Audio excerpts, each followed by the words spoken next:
At its peak, New York's pneumatic mail system was one of the most ambitious networks ever built. 27 miles of underground steel tubes connecting 23 post offices from Bowling Green to Harlem, even stretching into Brooklyn at one point. By using pressurized air and vacuum, it launched metal canisters carrying up to 600 letters at speeds approaching 35 miles per hour. At full capacity, it handled nearly 100,000 pieces of mail per day, cutting down delivery times from hours to just minutes. It was fast, efficient, and completely hidden beneath the feet of millions of New Yorkers. But it was also strange.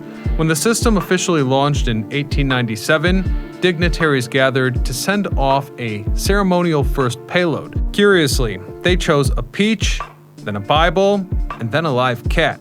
And yet, less than 60 years later, this futuristic network was shut down, sealed up, and largely forgotten. Though physically, most of the network is still intact beneath the city to this very day. So why was something so practical just outright abandoned, and what remains of it? So stay tuned. This is the story of New York's forgotten mail system. I'm your host Ryan Sokash, and you're watching It's History. Let's go back to the 1800s, when mail in New York City moved the same way that everything else did, on foot or by horse. For context, the city's first centralized post office on Nassau Street relied on clerks that sorted the mail by hand, as well as the couriers who delivered parcels across uneven cobblestone and chaotic narrow streets. As the population exploded and commerce followed, the system began to buckle. By the 1830s, carriers navigated a maze of carts, pedestrians, livestock, and difficult weather, delivering by memory in neighborhoods with no uniform address system. So, in that context, when the U.S. Post Office introduced free home delivery in 1863, what was meant as progress instead just exposed how underprepared the infrastructure was. And with the rise of streetcars, elevated trains, and tenement housing, new layers of complexity were constantly added.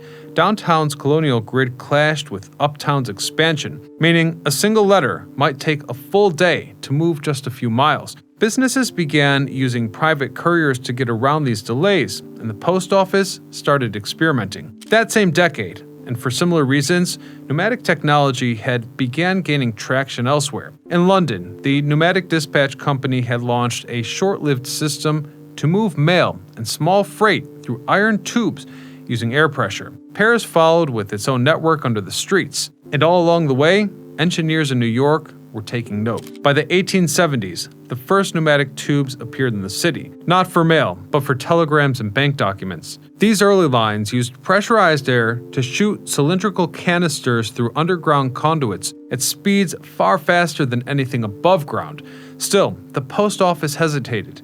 The system was expensive, maintenance-heavy, and unproven for large-scale postal use. By the 1890s, however, Manhattan post offices were completely overwhelmed. Hence, the demand for faster inter-office communication surged with the growth of Wall Street and new industries. And that was the moment when city officials, engineers, and federal authorities began planning to adapt pneumatic tube technology for mail. The contracts were drawn. Routes were planned, and shafts were dug beneath some of the busiest intersections in America.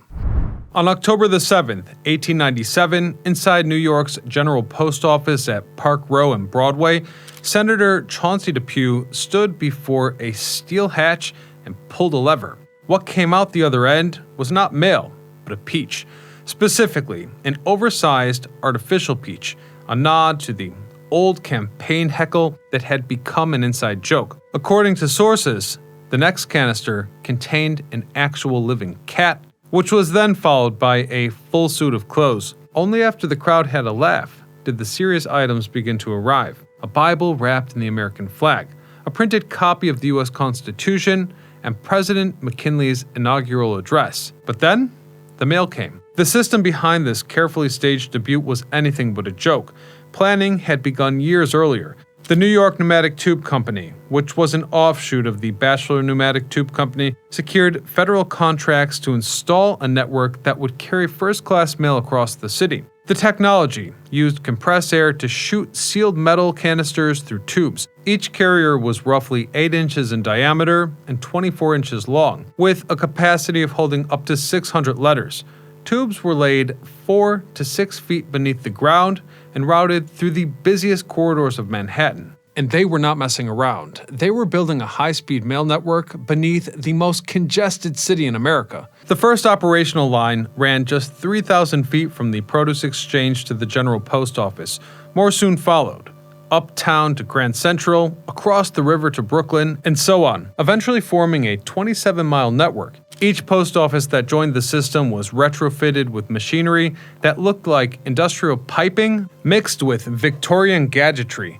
Brass valves, iron chutes, compressors, and steel receiving bins. Construction was difficult though. Crews had to tunnel under active streets, avoiding water mains, gas lines, and streetcar tracks. Installations were timed to avoid disrupting business hours. In fact, much of the system was constructed in segments and hoisted into place through sidewalk hatches or service alleys, then welded together and sealed underground. By 1900, the system connected the city's most important postal stations, but questions emerged just as quickly about cost, maintenance, reliability, and who benefited.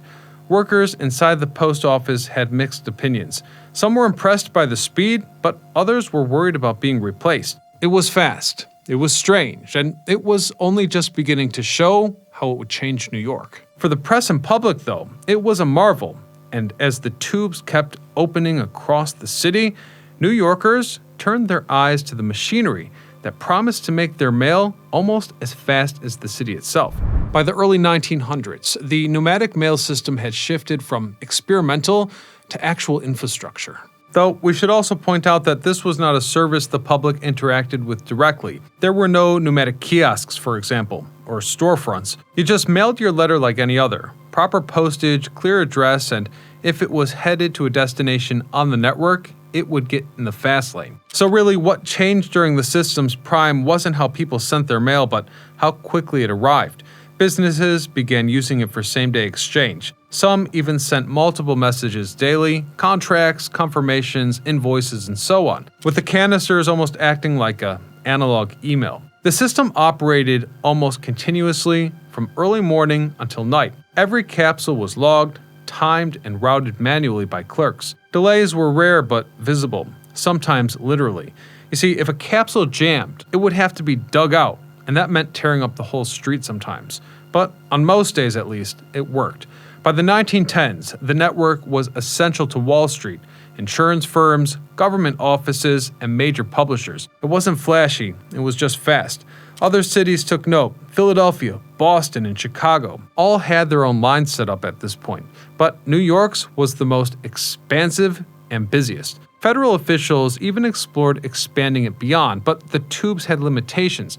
They couldn't carry parcels. They couldn't be used by the public, and maintaining them, especially beneath aging infrastructure, was costly. By the late 1920s, city traffic was changing yet again. Motorized delivery trucks were becoming faster and cheaper. Street improvements reduced congestion, and where the tubes once offered a speedy advantage, ground delivery began catching up. The system kept running, but for the first time, it wasn't the future. In fact, it was becoming questioned. By the early 1930s, the cracks in New York's pneumatic mail system were no longer theoretical. A 1931 U.S. Post Office report outlined the rising operational costs and questioned the future of the tubes, noting they were, quote, exceedingly expensive in proportion to the service rendered. But the system wasn't shut down. It limped forward decade by decade as delivery methods around it improved. The primary threat ultimately came from trucks. By the 1930s, motorized mail carriages could match the tube's speed within the city. Traffic infrastructure had improved and trucks could carry much larger volumes without relying on fixed routes. Not to mention that telegraphs and phone lines had already eaten into urgent message delivery, leaving the tube system increasingly confined to inner post office mail. Meanwhile, the cost of maintaining the system climbed. Tubes corroded, seals cracked, and air compressors needed near constant adjustment. Remember, these repairs were very labor-intensive and intrusive. For example, in March of 1922, a jammed carrier in the northbound line from Grand Central to Park Row led to a street-level intervention. Maintenance crews used steel rods to extract the lodged container through a sidewalk hatch near 45th Street. The line was out for hours, and the letters had to be rerouted manually. To make matters even harder, internal reports noted that rubber gaskets wore out quickly and spare parts were increasingly unavailable. Some repairs required crawling into tunnel access points beneath the post office to remove carriers jammed by uneven letter loads.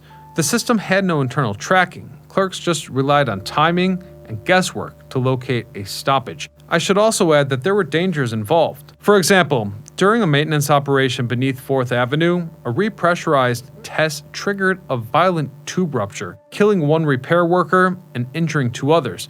The blast was later blamed on a faulty vacuum reset and miscommunication between repair crews at either end of the line. And so it was. By the late 1940s, the cost per letter moved by tube was multiple times higher than surface transport. Even during off-peak hours, tube lines still required full staffing and constant air pressure, regardless of volume. The tubes were still moving mail, but the system had become slower, costlier, and harder to justify with each passing year. In 1953, the final decision came from Postmaster General Arthur E. Summerfield. On December the 31st, he ordered New York's pneumatic mail service suspended, citing as, quote, obsolete, unnecessary, and excessively expensive. The last official dispatch ran between Grand Central and the General Post Office. Clerks logged the capsule, sent it down the line, and shut off the compressor. No public ceremony followed. Workers sealed the pipe ends, and the machinery was just left in place beneath the post office floors and the city's streets. Towards the end of it all, one former system operator, also known as a rocketeer back then, who worked at the Bronx General Post Office, recalled that, unofficially at least, sandwich orders from downtown stations were sometimes sent through these tubes. He attested, quote, there was a renowned sandwich shop near the Bronx Post Office, and we got orders through the line. It wasn't exactly policy, but the sandwich arrived faster than a cab. In the end, for the most part, this system was not dismantled. It was simply turned off. So let's have a look at what remains. Today, remnants of the subterranean infrastructure still exist. Let's start at the old Chelsea Post Office, where sealed pipes protrude from the basement walls, vestiges of the old system that once propelled the mail at 30 miles per hour beneath Manhattan. Then we have the former headquarters of the H.W. Wilson Publishing Company, now a tuck-it-away storage facility, which also retains some parts of this old system. Moreover, at the Madison Square Post Office, during renovations, workers recovered a full page of the New York Daily News from September the 21st, 1937. It was wedged between concrete and an old tube conduit. It was likely stuffed there as padding to hold the tube in place. The paper was intact. On the front page, Spencer Tracy sparring in Big City, a frozen moment from the system's prime years. Though no longer operational, these components offer a glimpse into the building's past reliance on rapid internal communication. Now, in terms of functioning pneumatic tubes in New York City, the last major example we can find is in the New York Public Library's main branch.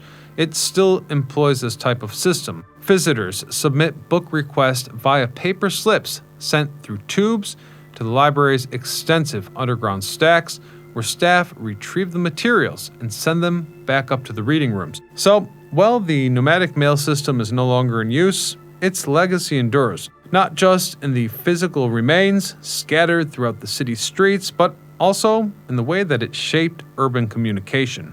And with that, I thank you all for watching. I hope you support the channel by visiting our Patreon or clicking subscribe. Otherwise, let me try it again. Otherwise, until next time, I'm Ryan Sokash, signing off.